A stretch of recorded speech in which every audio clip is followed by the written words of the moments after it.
Para que voy a poner, a ver si me grabó, me puso a grabar.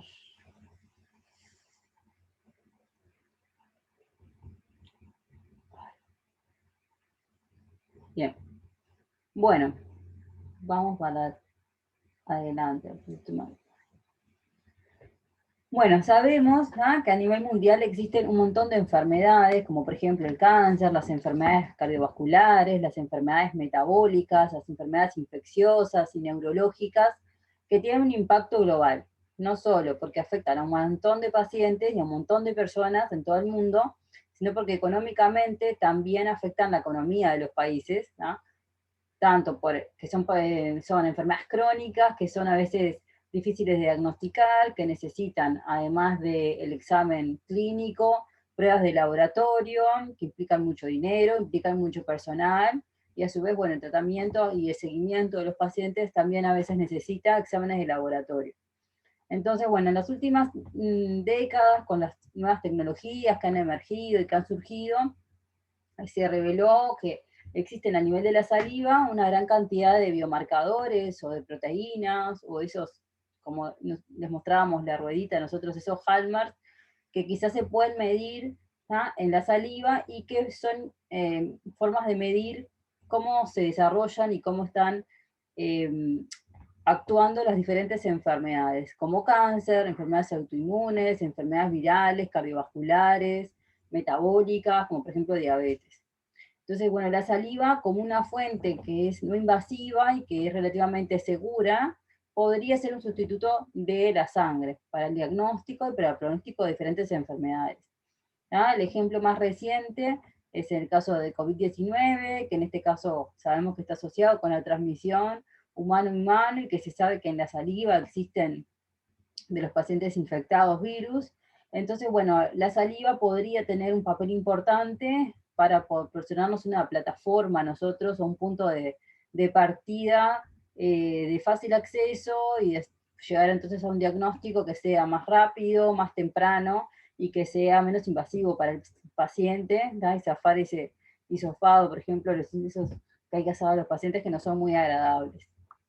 Entonces, bueno, vamos a ver un poco la saliva, a modo de repaso. Sabemos que existen tres glándulas salivales mayores, que son la glándula parótida, la glándula submaxilar y la glándula sublingual. Estas son bilaterales, es decir, tenemos una a cada lado, ¿no? Bueno, estas algunas tienen un componente más seroso, otras más mucoso, como la sublingual, y otras son mixtos, como la submaxilar. Y bueno, y además tenemos las glándulas salivales menores que se encuentran en el resto de la mucosa de la cavidad oral, por ejemplo, incluyendo los labios. Y bueno, estos en su conjunto, junto con el líquido que se encuentra ahí en el surco gingival, que es como un intrafiltrado del plasma, todos aportan para la formación de lo que es la saliva. El 90% está formado, lo van a secretar las glándulas salivales mayores y el resto las glándulas salivales menores y ese líquido del surco crevicular. El 99% de la saliva es agua y además tiene diferentes componentes como proteínas, electrolitos, diferentes concentraciones de sodio, de cloro, de potasio, de magnesio, de flúor. Tiene también diferentes proteínas, diferentes hormonas, aminoácidos, lípidos, triglicéridos, tenemos glucosa y también existen enzimas, la lisozima, la peroxidasa, la lactoferrina, que bueno, nos van a proteger en cierta forma de microorganismos. Y además tenemos, obviamente, más o menos se dice unos 700 microorganismos que están relacionados con diferentes enfermedades, tanto sistémicas como también enfermedades orales. La composición de la saliva varía también, o sea, si bien tiene una base, va a variar en función a nuestra alimentación, a nuestros hábitos, a nuestra cultura. Entonces, bueno, es bastante variable, no varía mucho más que lo que sería la composición de la sanguínea, por ejemplo. Por eso también es tan difícil tenerla en cuenta como para hacer diagnóstico, pero bueno, hay más tecnología ahora, más personal, digamos. En cuanto a sus funciones, la saliva sabemos que juega un papel importante en la masticación, en la digestión, porque tiene enzimas, por ejemplo, la amilasa, que van a degradar el almidón, así como también nos nos lubrica todas las superficies y los alimentos, nos ayuda a digerirlos, lubrica todas las superficies de la cavidad oral y de la faringe, protege también esta integridad de los tejidos, participa en lo que es la mineralización dental, por ejemplo, cuando se produce ese descenso de pH, por ejemplo, cuando en un proceso cariogénico en donde desciende el pH, y bueno, va a ayudarnos a amortiguar ese descenso de pH, y tienen actividad microbiana, pues ya dijimos que tienen enzimas, y estas, algunas son con funciones digestivas, digamos, y para ayudarnos en la digestión, y otras con funciones de defensa. Entonces tiene efectos, obviamente, que son beneficiosos para nosotros, el que la saliva se mantenga en las condiciones de normalidad.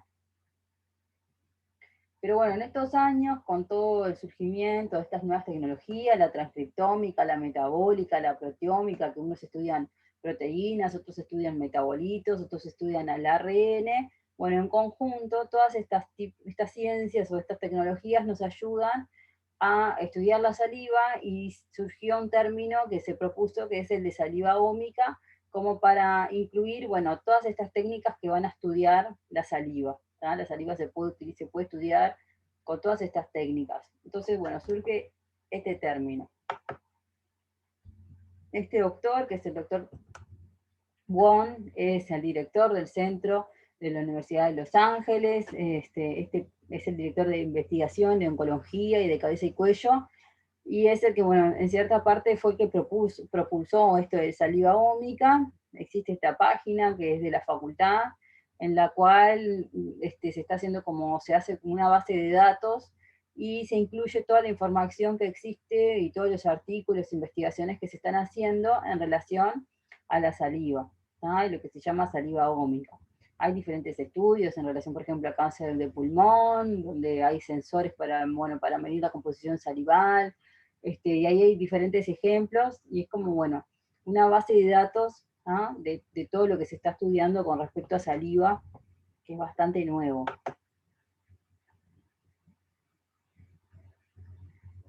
Entonces, algunas ventajas que podemos considerar como, bueno, ¿por qué utilizar la saliva para el diagnóstico de enfermedades? Bueno, es mucho menos invasivo, es mucho más económico que tomar muestras de sangre, implica entonces, la recolección puede ser muchas veces en la casa del paciente, si bien las muestras de sangre se pueden tomar en la casa del paciente, pero bueno, esto es mucho, a veces el paciente mismo las puede recolectar, minimiza esos riesgos de la contaminación cruzada, requiere menos manipulación, a veces la sangre se coagula, o el trasladar el suero necesita más cuidado, digamos, que trasladar la saliva en un tubito, el muestreo, el almacenamiento, todo es mucho más económico. Entonces, bueno, tiene dentro de estas cualidades y el hecho de que es mucho menos invasivo para los pacientes. Los pacientes siempre van a preferir que le saquen una muestra de saliva que le tomen una muestra de sangre. Entonces, bueno, por ese lado veríamos, digamos, todo lo positivo a tener en cuenta para utilizar la saliva como diagnóstico. Una de las enfermedades que vamos a estudiar, que es la enfermedad más prevalente en la cavidad oral, es la caries dental. En el año 2015 se llegó a este consenso en cuanto a la definición de caries, porque es una definición que va evolucionando y que se va modificando. Esto modifica también cómo tratamos la caries. No es el mismo concepto cuando yo empecé a estudiar en la facultad, que de caries dental, en el año 2005, el concepto que se tiene ahora. Entonces la eliminación de caries, toda la terapéutica, va a ser diferente.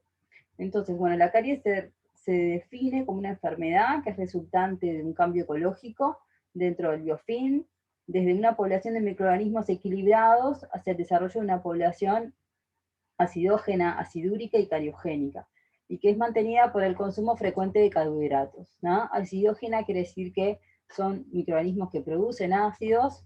Sabemos que el Streptococcus mutans y el Lactobacillus son los principales, digamos, microorganismos cariogénicos, o que participan en el mantenimiento de la caries dental, de esta enfermedad. Y acidúrica quiere decir que son microorganismos que no solamente producen ácidos, sino que también les es más favorable o prefieren vivir en un medio ácido. Entonces eso hace que cuando se produzca ese descenso de pH, estas bacterias compiten con las otras y, bueno, tienen beneficios porque para ellas es más fácil, digamos, vivir en un medio ácido.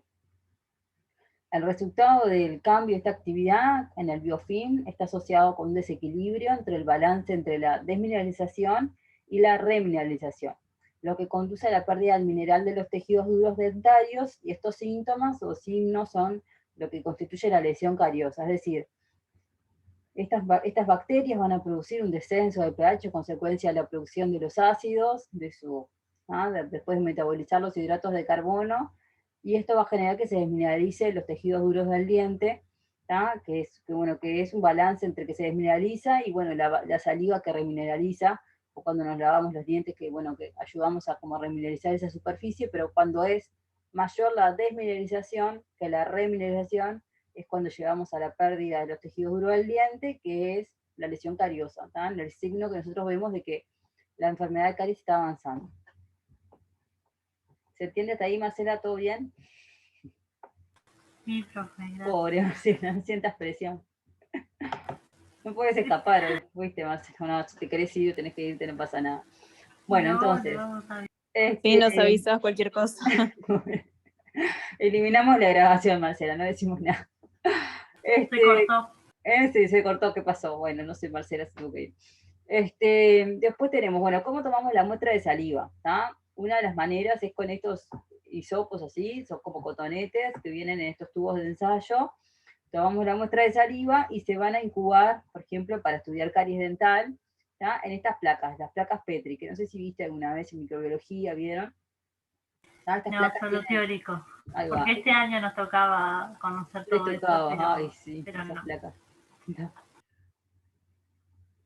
Bueno, en estas placas, vieron, hay un medio que son como diferentes nutrientes, los cuales van a favorecer, bueno, que se desarrolle el Streptococcus mutans o que se desarrolle el lactobacilos, o sea, van a tener diferentes componentes para que se desarrolle uno u otro. Entonces tomamos la muestra de saliva y lo que se hace es pasar el cotonete por acá, así como en diagonal, se pasa toda esta superficie y se deja incubando. Se deja, no sé, una semana, unos días, a temperatura ambiente o en un horno, depende de qué bacteria nosotros queremos ver si está presente en la saliva o no.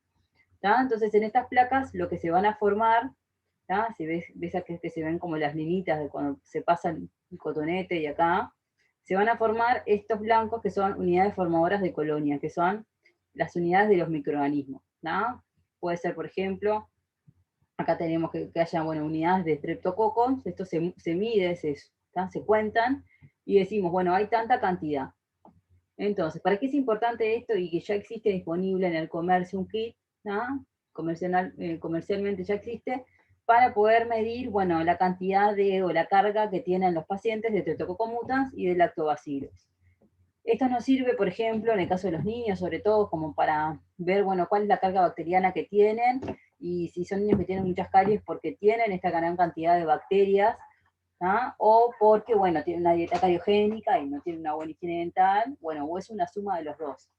Pero, bueno, nos sirve entonces para detectar entonces estas bacterias si están presentes y en qué cantidad en los niños, por ejemplo, y también en los adultos, pero yo creo que la utilidad, lo más útil sería evaluar eso en los niños. Entonces, bueno, se cuentan ahí, ya hay un kit para estas bacterias.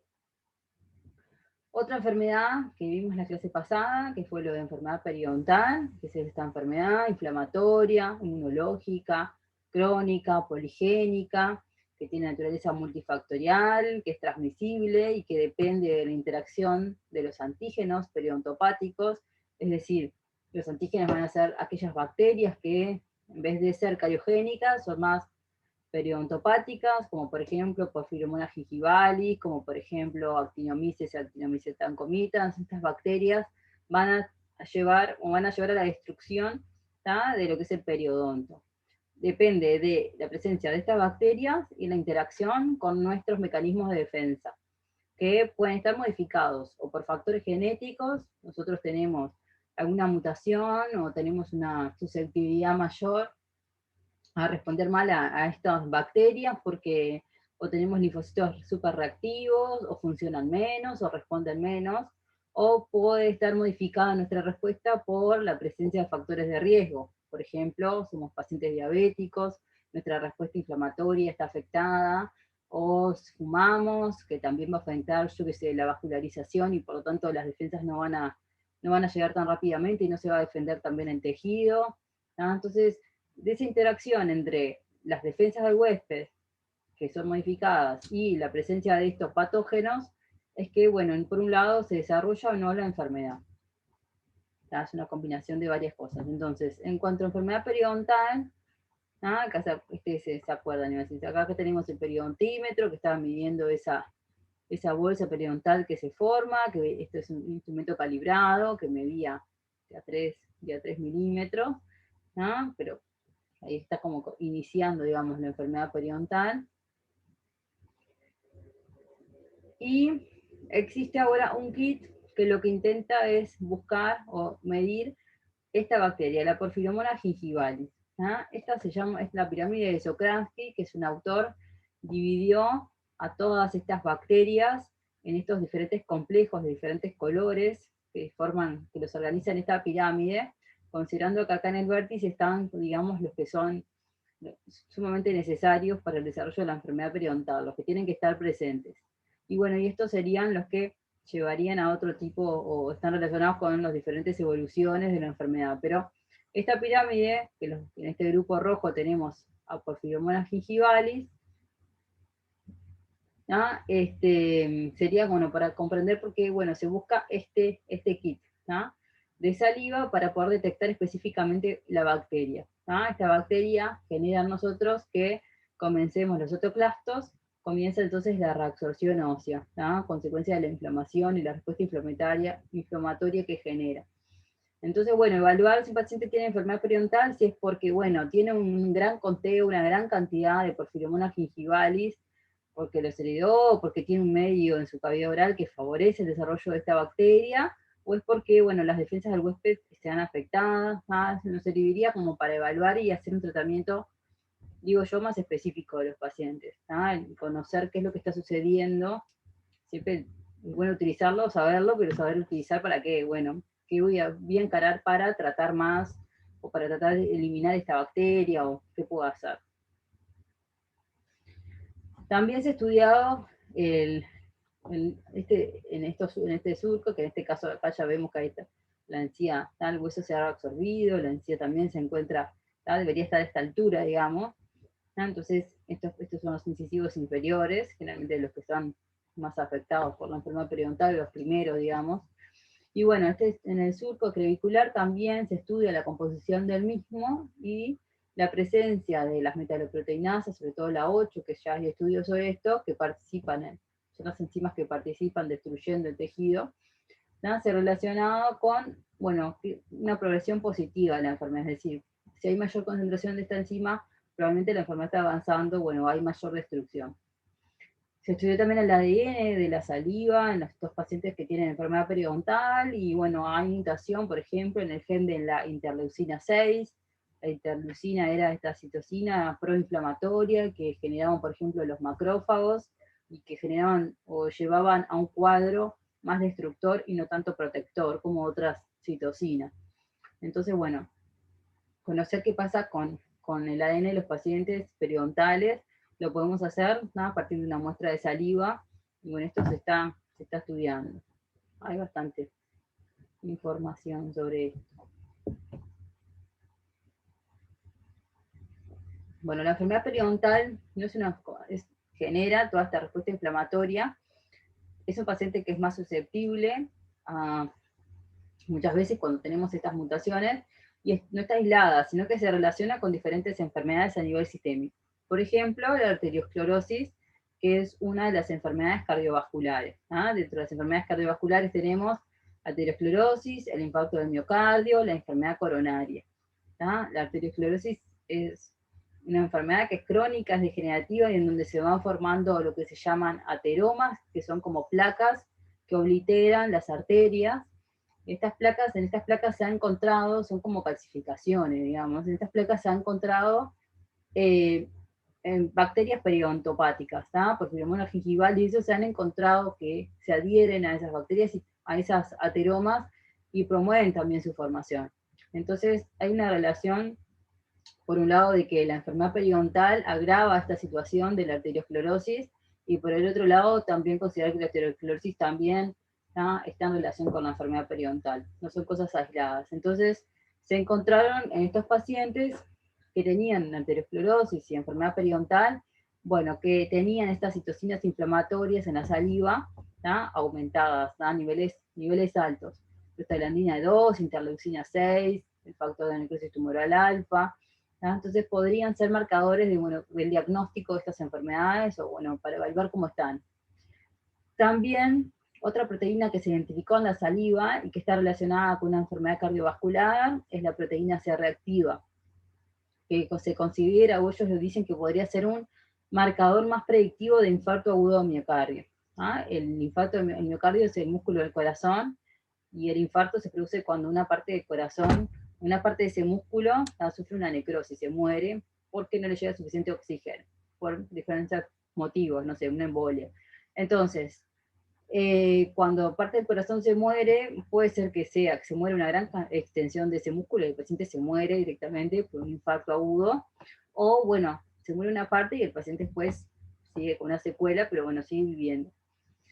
A veces hay pacientes que no se enteran que tienen infartos, o hay pacientes que, bueno, que lo sufren, pero no se sabe exactamente, lleva un tiempo para llegar al diagnóstico de infarto. Entonces, estos autores proponen entonces buscar en la saliva, tomar una muestra de saliva, y encontrar o identificar esta proteína C reactiva, a ver si está aumentada o no, para decir, bueno, el paciente tuvo infarto agudo de miocardio, como para un diagnóstico más rápido, antes que el diagnóstico de sangre.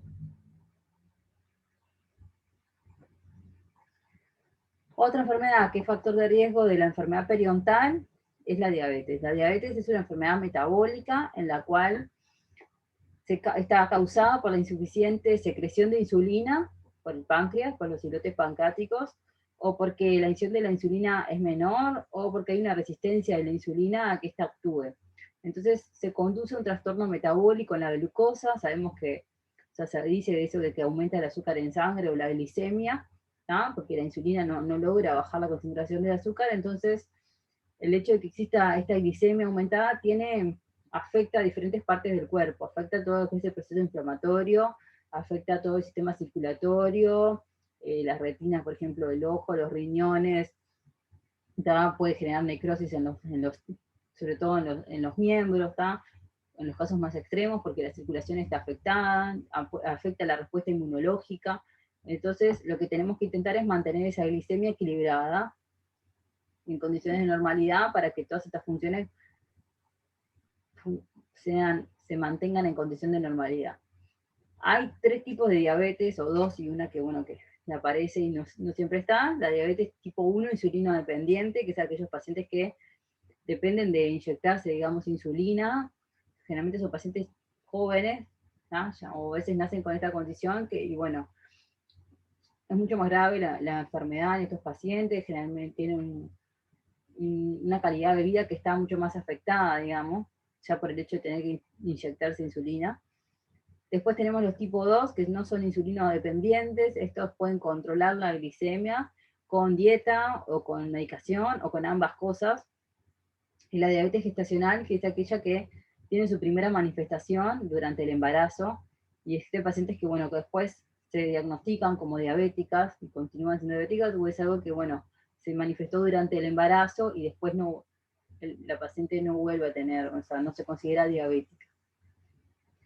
Pero bueno, ¿por qué es importante esto? Sabemos que el hecho de que el paciente sea diabético o tenga una glicemia, una diabetes, una enfermedad que no esté bien controlada, empeora la situación periodontal, porque el hecho de que la glicemia en sangre esté alta va a empeorar la situación periodontal, porque la inflamación y todo lo que implica la reparación está afectada por esta glicemia elevada. Entonces la respuesta a las bacterias periodontales y la respuesta del huésped va a estar afectada.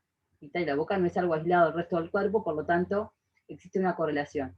Y por otro lado, se sabe que el hecho de que el paciente tenga enfermedad periodontal también produce un aumento de la glicemia en sangre. Entonces, si tenemos un paciente diabético, fundamental controlar que esté en buenas condiciones su periodonto, porque esto también puede generar el aumento de la glicemia. Una de las proteínas que se midió en sangre y que se ve que se considera que puede tener un papel patogénico en ambas enfermedades, en diabetes y enfermedad periodontal, es la melatonina salival, ¿tá? Que se vio disminuida en estos pacientes, por lo tanto podría considerarse como un biomarcador de estas dos enfermedades. Y bueno, y hay diferentes también otras proteínas que se han medido, pero la melatonina salival es una de las más importantes.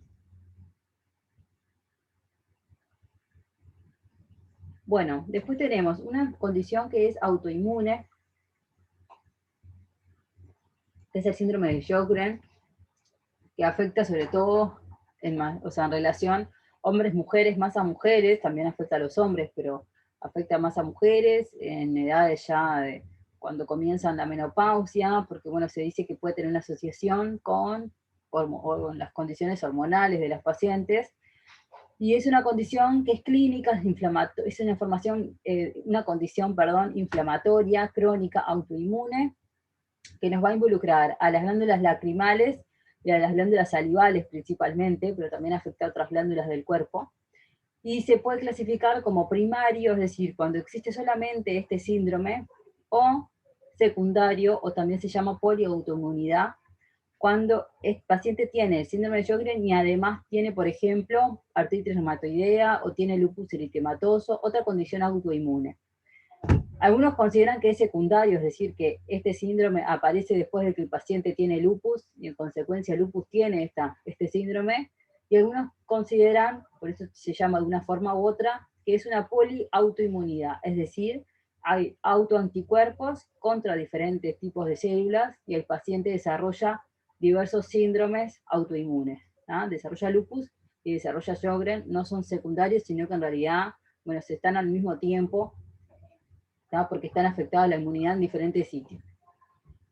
Clínicamente, el paciente va a relatar a nivel de la cavidad oral que, bueno, tenemos una disminución del flujo salival, entonces está el signo este de boca seca, siente la boca seca, la lengua puede aparecer así de papilada, roja, aumentada de tamaño, ¿tá? Al paciente le cuesta tragar, le cuesta alimentarse, porque no tiene suficiente saliva, tiene sensación de ardor, y por otro lado puede relatar junto con esto que también siente sequedad en los ojos, ¿tá? Que siente como una arenilla que le molesta, que tuvo que empezar a utilizar, por ejemplo, lágrimas artificiales. Entonces, bueno, si llega un paciente con estas condiciones o estas características a la consulta, lo ideal sería, por un lado, referirlo al oftalmólogo, porque para hacer el diagnóstico de Sjögren, como son características clínicas que pueden aparecer en otras patologías, hay que hacer como un conjunto, ¿no?, de diferentes pruebas. Se le otorga diferente puntuación y en función a los puntos que se obtienen acá, se diagnostica como primario, como secundario o, bueno, otra patología.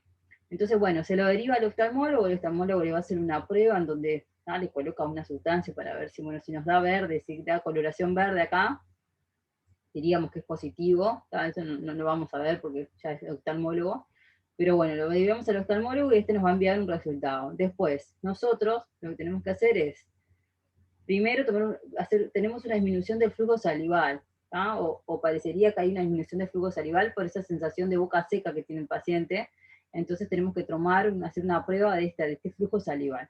Le pedimos al paciente que mastique un chicle de parafina, puede ser activo, o pedimos al paciente que salive en este tubito, que se va a medir después, y bueno, vamos a tomar una muestra del labio, una biopsia se hace, para ver cómo están las glándulas salivales menores, en ese labio. Entonces, esa muestra va a ir a anatomía patológica, y lo que vamos a ver es en el microscopio cómo está. Está horrible la foto, pero es un asino de las glándulas salivales, ustedes lo vieron ya en histología, mucosos, acinos serosos, acinos mixtos, son estos dos, están en condiciones de normalidad, debería verse así, una glándula salival, estos son los conductos, estos circulitos, Cuando tenemos este síndrome, lo que sucede es que estas glándulas salivales sufren como una infiltración, invasión de linfocitos, que serían todos estos puntos violetas, que lo que hacen es atacar a los acinos, a las células de los acinos, y que al tener menos células de los acinos producen menos saliva. Entonces, bueno, esto se hace un conteo de qué cantidad de linfocitos hay por campo, todo como para hacer un diagnóstico bien específico de si es este síndrome o no. Pero la consecuencia es que, bueno, hay autoanticuerpos que van a atacar acá, los acinos de las glándulas salivales, y por eso se produce menos saliva y las características clínicas que tiene la enfermedad. Entonces, bueno, como es una enfermedad que es difícil de diagnosticar y que lleva varios puntos o varios exámenes que hay que hacer, la afectó en este caso los exámenes salivales, lo que nos dicen es que tienen elevados los niveles de diferentes anticuerpos y citocinas, por ejemplo, la hemoglobina A, la hemoglobina G, la prostaglandina E2, la interleucina 6, ¿no? También son pacientes que van a tener, por ejemplo, pueden tener policaries, es decir, empiezan a tener más caries que antes no tenían, porque al tener menos cantidad de saliva, están menos protegidos los tejidos, hay menos enzimas como para luchar con esas bacterias, entonces, bueno, pueden aparecer con más caries, ¿tá? Es una conjunción de un montón de cosas. Entonces, bueno, vimos patologías que están relacionadas directamente o que se encuentran en la cavidad oral, ¿tá? Y que la saliva puede actuar casi directamente ahí, ¿tá? Como factor. Pero la cosa es entender cómo se relacionan tumores que están en otros sitios con la composición de la saliva. Por ejemplo, tumores que están, no sé, en mama, cómo se relaciona o si pueden modificar la composición de la saliva. Entonces, para explicar esto, una de las teorías es la existencia de esto, que se llaman exosomas. Los exosomas son estas pequeñas vesículas que tienen en su interior ADN o ARN, ¿tá? Que sería tumoral, y estos se extienden por todo el cuerpo, las libera el tumor, y bueno, como las glándulas salivales están muy irrigadas, tienen una gran irrigación sanguínea, llegarían ahí y se intercambiarían información con las células de los acinos.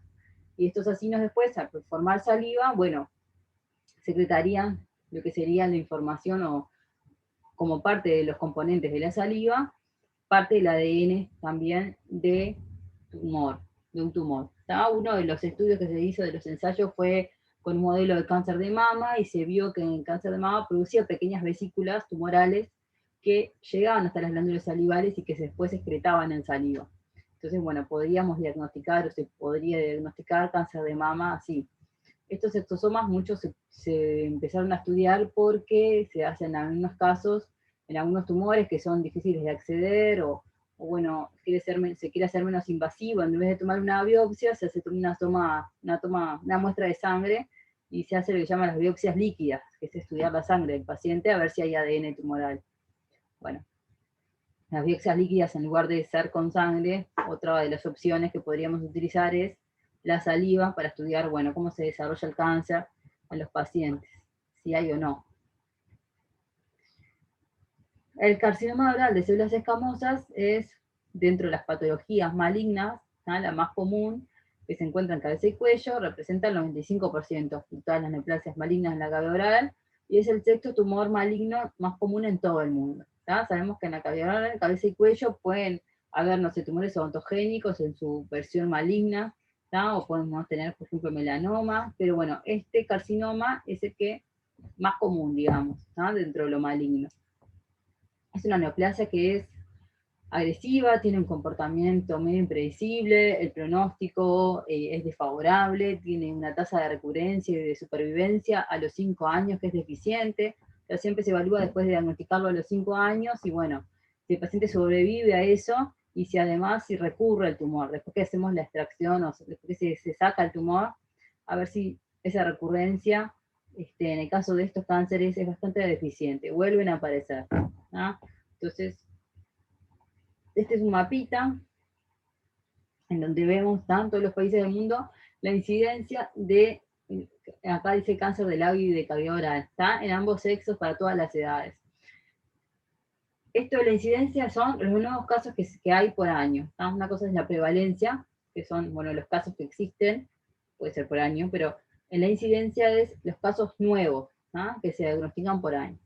Si vemos Uruguay, Uruguay no está dentro de los países que tienen mayor cantidad de casos por año, ¿tá? Vemos que Estados Unidos tiene una incidencia alta, ¿tá? Todo lo que, bueno, Brasil, dentro de los más cercanos nuestros, en la zona de Europa, Asia, ¿tá? En esta zona de Asia hay mucho cáncer este tipo, porque a veces mastican lo que se llama la nuez de Betel, que les da como una coloración rojiza todo en la encía y en la cavidad, en la mucosa oral, y es bastante cancerígena, también porque a veces fuman, tienen una cultura de fumar con la parte encendida del cigarro hacia adentro, y el calor también es cancerígeno y se potencia con el tabaco. Entonces, bueno, vemos que esta zona tienen una alta incidencia, es decir, una gran cantidad, más de 4.1 de casos nuevos cada 100.000 habitantes por año.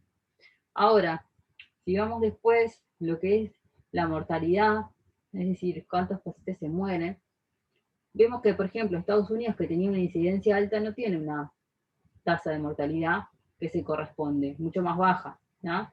Pero Uruguay, por ejemplo, sí, no está en lo más alto, pero sí está dentro de una tasa de mortalidad alta, ¿no? Y esto es porque en estos países no es que tienen mejores tratamientos y por eso los pacientes no se mueren, sino por el hecho de que lo importante es hacer un diagnóstico precoz, un diagnóstico cuando el cáncer está en una etapa inicial y es posible, ¿tá?, que esos pacientes puedan sobrevivir y que puedan no morirse, porque si nosotros los diagnosticamos en una etapa retardía al cáncer, bueno, ¿tá?, tienen más chances, si bien hay pocos casos por año, pero los pacientes que se diagnostican se mueren, porque el cáncer ya está en una etapa más avanzada. Entonces, importante hacer un diagnóstico precoz, ¿no?, en la etapa inicial de la enfermedad. Si vemos acá en la Comisión Honoraria de Lucha contra el Cáncer, en la página, lo que el porcentaje de pacientes que mueren de mortalidad, esto para el año 2017, que era lo más actual, digamos, que había, es del 24,6%. Otras causas acá generalmente son accidentes de tránsito y después, bueno, la enfermedad del sistema circulatorio, que sabemos que son las más prevalentes en Uruguay, pero dentro del cáncer, bueno, y en el caso de los hombres, estos son dos cuadritos que muestran hombres y mujeres, el cáncer de acá está junto, cavidad oral y faringe, está dentro de los 10, ¿tá?, de los 10 más comunes, de los 10 que generan más incidencia y más mortalidad. No así en las mujeres, aún no. Entonces, bueno, este cáncer es más prevalente en Uruguay en los hombres, si bien hay una tendencia ahora que esté aumentando y se esté dando más en mujeres, ¿tá?, es un cáncer en donde tiene mayor prevalencia e incidencia en los hombres.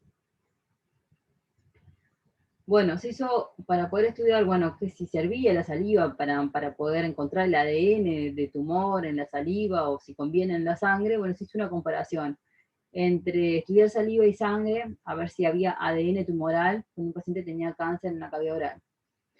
El 100% de las muestras de saliva dieron positivo a ADN tumoral, es decir, sí, cuando hay tumor, hay ADN tumoral en la saliva, pero en el caso de la sangre fue de un 80%, no se encontró tanto ADN específico. Por lo tanto, ellos proponen que, bueno, para diagnosticar cánceres orales, lo ideal sería la saliva como herramienta de diagnóstico.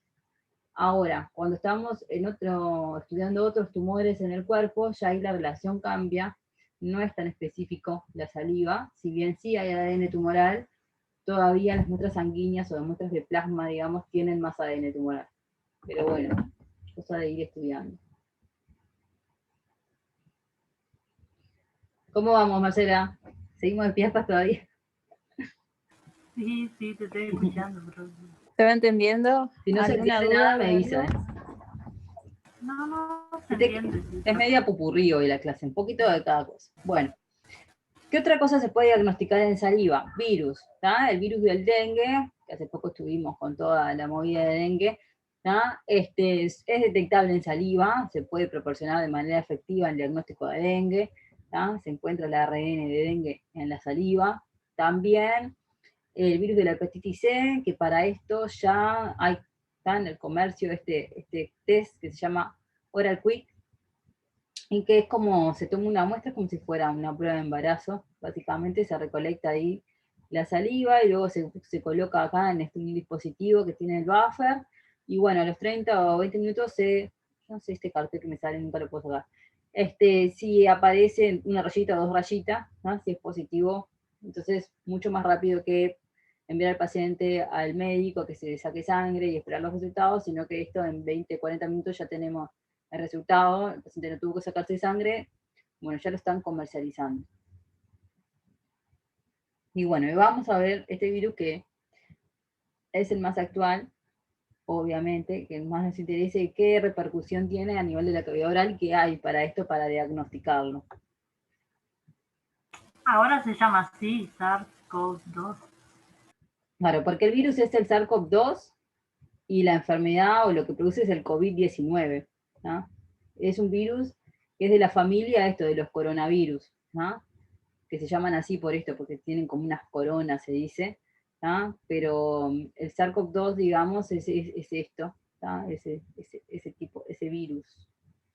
Este virus, la estructura que tienen esta proteína que se llama S, que es la que se va a unir a nuestras células, ¿no? Esta proteína se une a nuestras células, y después tenemos, como componente tiene ARN en lugar de ADN, ¿se acuerdan que había dos tipos de virus, ARN o ADN? Este tiene ARN, y tiene una membrana de lípidos acá, que es la que vamos a disolver cuando con el jabón, cuando nos lavamos las manos, etc., se disuelve entonces esta membrana.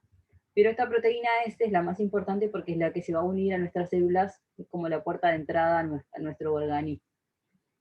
Entonces, los síntomas que inicialmente se describían como tengo estos síntomas, tengo que consultar, era tos, fiebre, cansancio, congestión nasal, y bueno, después se le sumó, por ejemplo, diarrea, dificultad para respirar, bueno, ya no estaba más avanzado, dolor de garganta, pero hay dos que acá no nombran y que después de un tiempo, ¿no? Empezaron a aparecer como que tienen más que ver con nosotros, con nuestra profesión, ¿tá? Y que son la falta del gusto y la falta del olfato. ¿Tá? Estos dos síntomas, falta de gusto y falta eso de lo olfato. escuché, profe. Lo del vinagre que había. Eso lo escuché, que había que oler el vinagre. Ahí va. Vieron, bien, porque yo lo pregunté hoy y ninguno lo sabía, digo, no le voy a preguntar a Marcela, pero sí. vieron que Sí, empezaba un montón de chistes con eso, de que no siento, viste, algunos pacientes tienen solamente, fueron o los primeros síntomas, o fueron los primeros síntomas y después desarrollaron todos estos síntomas, o solamente tienen estos síntomas, ¿no? La falta del gusto y la falta del olfato. Entonces, bueno, habría que ver por qué es lo que está sucediendo con eso que nos genera falta de gusto y falta de olfato. Bueno, este es otro esquemita que acá nos muestra de nuevo el virus, ¿no? Y lo que haría, digamos, el jabón, es destruir esto para poder entonces eliminar el virus. Por eso hay que tanto eso de lavarse las manos y el alcohol. Entonces, acá tenemos el virus, esta es la proteína, ¿no? La proteína S, que tiene dos partes, S1 y S2, pero bueno, lo que sería el enlace con nuestras células, o sea, nuestras células de nuestra mucosa, las células epiteliales, se va a unir a esta proteína, que se llama AC2, que es la enzima convertidora de angiotensina 2, ¿tá? Enzima convertidora de angiotensina 2. Este es el receptor que está en nuestra célula, o sea, este celeste sería nuestra célula, se va a unir acá. Y por otro lado, esta proteína, que es larguísima, pero que tiene esta sigla, ¿tá? Es una enzima que va a participar acá, interactúa también con el S2, digamos, y hace o permite que se fusionen, ¿tá? Las dos membranas, la del virus y la nuestra, y el virus lo que hace es liberar el ARN en el interior de nuestras células para que después nuestra maquinaria produzca más virus, ¿no? Se replica de esa manera. Pero estas dos enzimas, estas dos proteínas, digo, son las que permiten que el virus entre en nuestro organismo, a nuestras células. Acá, en realidad, esta foto, o sea, me quedó bien para explicarles esto, pero es de este medicamento que se utiliza en la pancreatitis aguda, o sea, otra enfermedad, pero que, bueno, se estaba probando a ver si en COVID, si serviría para tratar esta enfermedad. Porque inhibe esta unión, esta interacción acá, por lo tanto no se fundirían, digamos, las membranas y no entraría a la célula, pero vieron que ahora hay como un montón, ¿no? Que se están probando. Entonces, para hacer, no sé si te tocó ya, Marcela, hacerte hisopado, no, por suerte no. Vas zafando, no, bueno, bien, buenísimo. Sí. Vamos zafando el hisopado. Entonces, pero sabemos, bueno, que no es nada agradable, ¿no? Es nasal y también va por vía oral, pero bueno, no es nada agradable, súper invasivo, no quiero imaginar, pero debe ser súper molesto. Sí, entonces, ya me han contado gente sí, que mi se lo ha hecho. No. Entonces, imagínense que tomar una muestra de saliva para ver si existe carga viral es mucho más fácil y no va a hacer esto a los pobres pacientes. ¿Ah? Pero bueno, podemos ver, bueno, ¿qué manifestaciones orales hay de este virus en nuestra cavidad oral? Hay pocas manifestaciones orales que se han reportado. Ah, pues, ¿qué pasa? También los pacientes los mandan a su casa, cuarentena, y es difícil también después que tengan una consulta con el odontólogo. Pero bueno, las lesiones que se han reportado es sequedad oral, es decir, que sienten que tienen la boca seca, lesiones vesicullosas, que pueden ser, por ejemplo, vesículas, erosiones que se van a ver más, o ampollas, lesiones aptosas, digeusia y anosmia, es decir, falta de gusto y falta de olfato, ¿tá? Según los reportes, según lo que se ha reportado, digamos. Entonces, las doctoras Díaz Rodríguez y Villarroel lo que hicieron son dos patólogas, Villarroel es una patóloga venezolana, que nosotros con Vane somos sus fans, pero bueno, que esta patóloga lo que hizo fue reportar, o sea, reportó 3 casos clínicos de pacientes que fueron COVID positivos y qué manifestaciones a nivel oral encontramos, ¿no? Como para tenerlo en cuenta a la hora de hacer un diagnóstico bien exhaustivo de los pacientes que son COVID positivos. ¿No? Entonces, este es el primer caso que presentaron. Es un paciente que tiene 43 años, que dio positivo al COVID, estuvo 56 días supuestamente controlándose y haciendo PCR y continuaba con la carga viral todavía. Tuvo fiebre, malestar, bueno, también presentó falta de olfato, falta del gusto, diarrea, tuvo neumonía, y a nivel de la cavidad oral, las últimas semanas, estas son, dice que pacientes que consultaron vía WhatsApp, que enviaron estas fotos, se observa esto, una atrofia bilateral, es decir, de los dos lados, ¿tá? De la lengua, en el dorso de la lengua, parece de papilado y con esta distribución así, simétrica, ¿tá? Es igual de los dos lados. Estas fueron lo que el paciente les envió la foto y fueron la manifestación oral que encontraron, ¿tá? Además de la falta de gusto. Bueno, se trató el paciente con una solución de acetato de transinolona, que es un corticoide, y con enjuagues, y bueno, más o menos dice que por 10 días se trató el paciente y persistió igual esa depapilación, o sea, esto continuaba, pero el paciente ya no tenía esa sensación de ardor y las úlceras, o sea, no presentaba después dolor. Otro caso clínico que ellos presentaron es esto que es una quilitis, ¿no? Estas son las comisuras, ¿no? Tenemos dos acá, una de este lado y otra de este lado. Este es un paciente que tiene 53 años, está masculino, también positivo, y que se consultó por una queja porque decía que, bueno, que le sangraban allí las comisuras, sentía como un sangrado ahí al lado de los labios, ¿no? Lo que se recomendó entonces fue, bueno, el poder, también lo mismo, acetato de transinolona, se aplicaba para que se aplique 3 veces al día en el área, ¿tá? Bueno, que no se afecte, también le dijeron las doctoras, para mantener una buena higiene de la zona, ¿tá? Esta fue la manifestación oral de este paciente. Y tenemos un tercer caso clínico, que vimos que, bueno, bien, son bastante, más o menos, algunos parecidos y otros diferentes las manifestaciones, pero esta es una mujer que tiene 73 años, también positivo, y bueno, durante la consulta odontológica lo que se observó fue lesiones a nivel de la lengua y el paladar. En la lengua vemos que existen estas manchas blancas, que son hongos, que están distribuidas principalmente a un lado. Después tenemos también una placa roja que se ve acá, paladar duro, y también se observan estas fisuras, ¿no? Igual que el paciente anterior, acá no se ve, pero vemos acá que también la paciente relataba que sentía estas fisuras y que también eran sangrantes, ¿no? Y bueno, se trataron igual estas lesiones que los pacientes anteriores. Así que bueno, cosas a tener en cuenta de qué está haciendo las manifestaciones que tiene este virus, ¿no? A nivel intraoral. Y por lo tanto, bueno, es importante controlar a los pacientes si no van a estar en su casa, pero bueno, preguntarles o ver cómo se sienten, si tienen alguna alteración. Otra manifestación oral que se vio en estos pacientes eran lesiones pigmentadas, pero en este caso ellos refieren que era consecuencia de la cloroquina, que es un medicamento que ellos utilizan para el tratamiento de los pacientes que tienen COVID-19. Entonces, ¿qué se está intentando estudiar? Bueno, validar la saliva, ¿tá? Como una técnica de diagnóstico para estos pacientes. Uno de ellos se está desarrollando en el laboratorio de genética de la Universidad de Rutgers, ¿tá? Para poder eliminar los hisopados, estos nasofaringios u orofaringios. Porque, bueno, consideran que la saliva obviamente es más práctica, menos invasiva, tendría una alta sensibilidad y especificidad, es decir, que daría positivo y daría menos casos de, digamos, falsos negativos. Y bueno, reduce obviamente el tiempo y el costo de todo lo que es la recolección de la muestra, sería mucho más sencillo. Dentro de las noticias, de lo último que ha salido en la FDA, esto fue en abril de este año, salió esta noticia que la FDA, que es lo que, digamos, la Comisión en cuanto a Alimentos y Drogas de Estados Unidos, aprobó o aprobaría esta primera prueba de saliva para detectar el coronavirus, pero bueno, nosotros por acá todavía no hay nada de eso.